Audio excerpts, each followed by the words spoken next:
Hi there campers, once again it's Apple Brown Betty and welcome to In the Kitchen. Today I'm going to be making you carrot ginger soup with turmeric. Now there is something very comforting to the soul about soup, especially like a nice, homemade, robust soup. This carrot ginger soup is one that my partner and I make all the time. Now the Chicago winters are long and brutal, so we have soup all winter long, but sometimes also in the spring, you get this like chilly front. So we pretty much make soup year round in our house, and this one is one of our favorites. So let's go over what you need.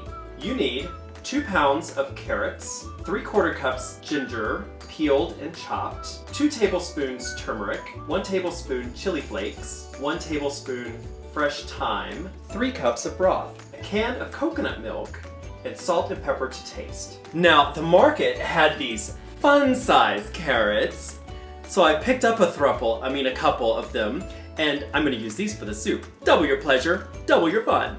But first I gotta peel them and chop them up. Okay, so I've got my carrots all cubed up. You want those about a 1/2 inch to 1 inch cube. And I think it's time to start making this soup. I've got some extra virgin olive oil already heating up in the pot, about 2 tablespoons. And to that I'm going to add my cubed ginger.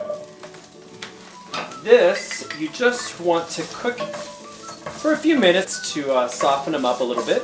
All right, so I've got my ginger cooking over a medium heat. It's been about 5 minutes and it's pretty soft, so I'm gonna add some of my other ingredients. You wanna add your herbs and spices next. Now, when you're adding your herbs and your spices, you wanna make sure you're stirring constantly so it doesn't burn at the bottom. So I'm gonna add my fresh thyme, chili pepper, and turmeric. All right, you just want that to bloom for about 30 seconds or so. Got my coconut milk ready to go in.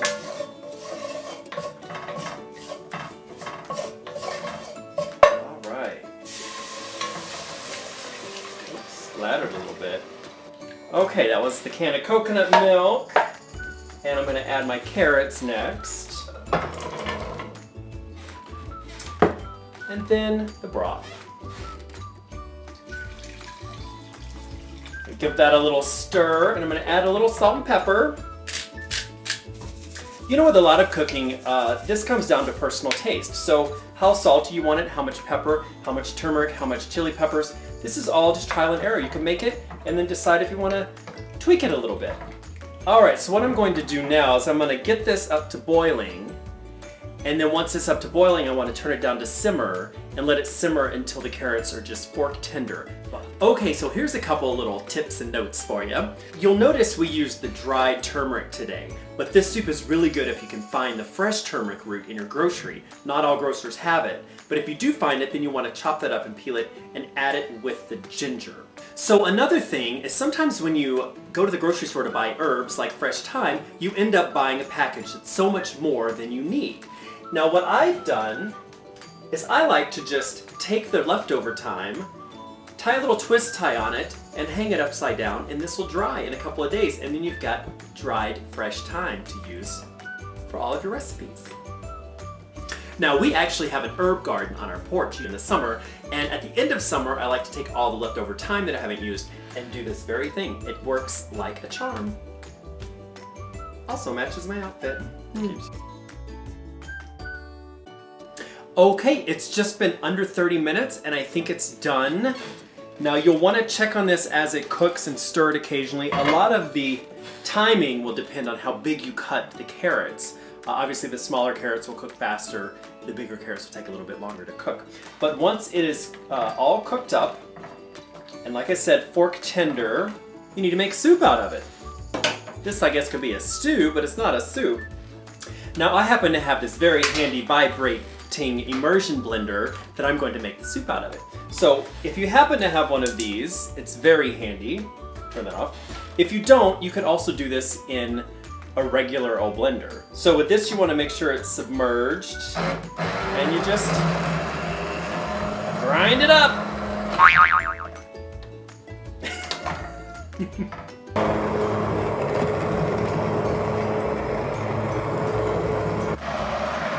All right, I think that'll about do it. Now, this is a very creamy soup, more like a puree, really.